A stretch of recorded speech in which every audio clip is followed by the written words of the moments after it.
Hello dear students. आज मैं आपको रजिस्टेंस और रजिस्टिविटी के बीच में क्या डिफरेंस होता है उसको मैं सेपरेटली वन बाय वन समझाऊंगा। टोटल 6 डिफरेंस हैं जो मैं आपको समझाऊंगा और बहुत ही इजीली तरीके से आपको समझ में आएगा। इसके पिछले वीडियो में भी मैंने आपको रजिस्टेंस और रजिस्टिविटी को एक क्वेश्चन बेस पे समझाने की कोशिश किया था।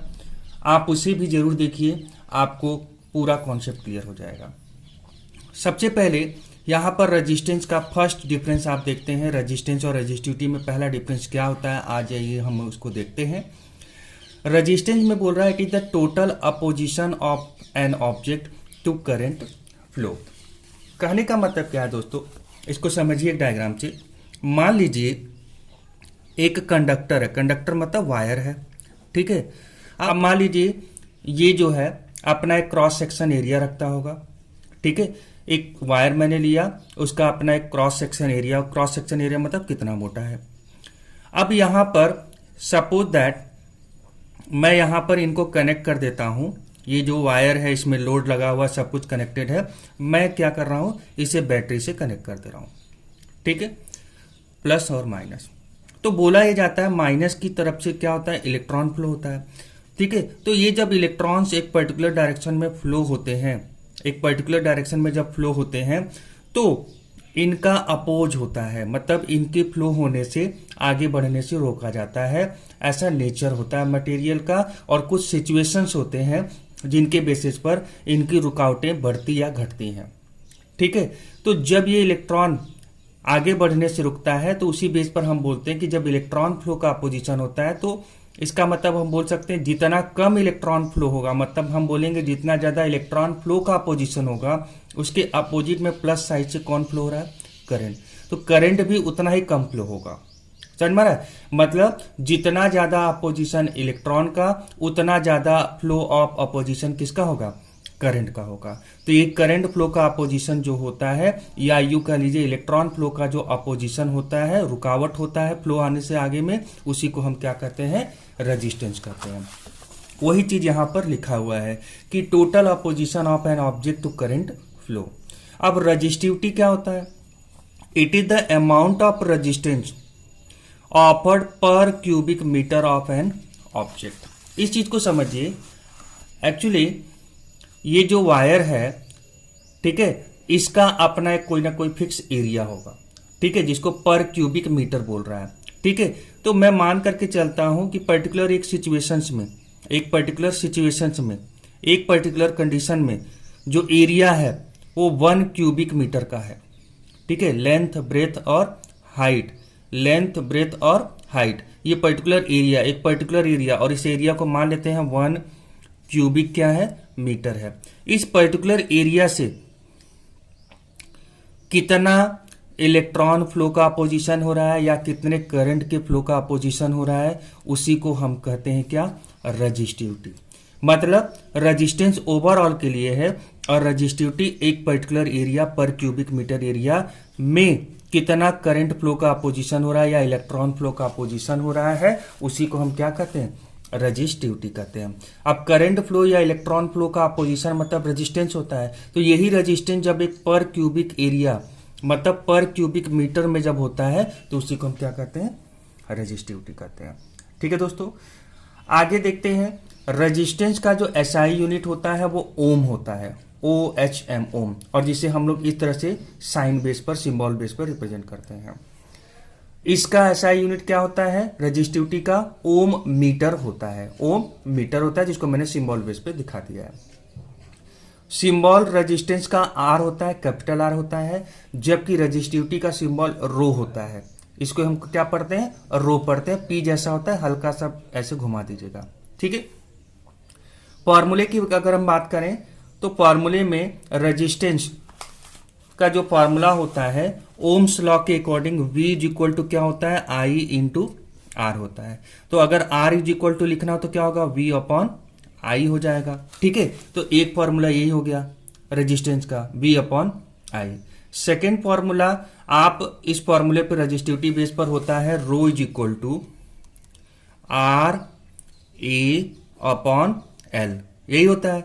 अब मैं इसको आर को बोलूं, आर इज इक्वल टू, इस बेस पर क्या होगा, ये क्रॉस मल्टीप्लाई होकर के ऊपर चला जाएगा तो हो जाएगा rho into L upon A. ठीक है, तो यही चीज यहां पर लिखा हुआ है, रो इंटू एल अपॉन ए। तो इस तरह से रेजिस्टेंस के दो फॉर्मूले होते हैं, जबकि रेजिस्टिविटी का फॉर्मूला क्या होता है, rho is equal to R A upon L. ये कैसे आया ये भी मैं आपको आगे बताता हूं। यहां पर ये कैसे आया, अब इस चीज को समझिएगा। रेजिस्टेंस जो होता है बोला जाता है कुछ फैक्टर्स पे डिपेंड करता है। ठीक है, रेजिस्टेंस जो होता है वो लेंथ के डायरेक्टली प्रोपोर्शनल होता है, वायर के लेंथ के डायरेक्टली प्रोपोर्शनल होता है। और क्या होता है, तो रेजिस्टेंस जो होता है क्रॉस सेक्शन एरिया, मतलब वायर जो कंडक्टर है वो कितना मोटा है, ये जो मोटा होता है, ठीक है, जिसको मैं यहां से पेन से दिखाऊं, जैसे ये वाला हिस्सा जो है ये कितना मोटा है। ठीक है, तो क्रॉस सेक्शन एरिया इसी को हम कहते हैं, इसके इनवर्सली प्रोपोर्शनल होता है, मतलब एरिया जितना ज्यादा होगा रेजिस्टेंस उतना कम क्रिएट होगा। ठीक है दोस्तों, तो ये दो चीज पर रेजिस्टेंस डिपेंड करता है। तो इसी चीज को हम कह सकते हैं कि रेजिस्टेंस डायरेक्टली प्रोपोर्शनल, प्रोपोर्शनल का साइन लगाते हैं, एल के होता है, और इनवर्सली प्रोपोर्शनल एरिया के होता है। तो इसको हम लिख सकते हैं R proportional to L upon A. अब चूंकि हमें इसे इक्वेशन बेस पर यूज करना है तो प्रोपोर्शनलिटी के साइन को हटा के इक्वल टू लगाना होगा। तो आर इक्वल टू जैसे लगाओगे तो कांस्टेंट लगाते हैं, यही कांस्टेंट हमारा रो जिसे हम रेजिस्टिविटी कहते हैं, एल अपॉन ए। ठीक है, यही फॉर्मूला अभी थोड़ी देर पहले आपने देखा था, R is equal to rho L upon A, R is equal to rho L upon A. ठीक है, अब यहां से रेजिस्टिविटी निकालना हो तो रेजिस्टिविटी को इस साइड कर दीजिए, तो क्या बन जाएगा, rho is equal to cross multiply हो जाएगा आर ए, तो हो जाएगा आर इंटू ए, और एल नीचे में चला जाएगा अपॉन करके। ठीक है, तो rho is equal to R A upon L. इस तरह से ये रेजिस्टिविटी का फॉर्मूला बन गया। ठीक है दोस्तों, अब अगला डिफरेंस, रेजिस्टेंस डिपेंड अपॉन, अभी जस्ट मैंने बताया लेंथ पे डिपेंड करता है, एरिया पे डिपेंड करता है, टेम्परेचर पर डिपेंड करता है, टेम्परेचर पर भी रेजिस्टेंस डिपेंड करता है, इस चीज को याद रखिएगा। And resistivity of the object, resistivity मतलब मटेरियल का नेचर, ठीक है, इस पर भी हमारा रेजिस्टेंस डिपेंड करता है।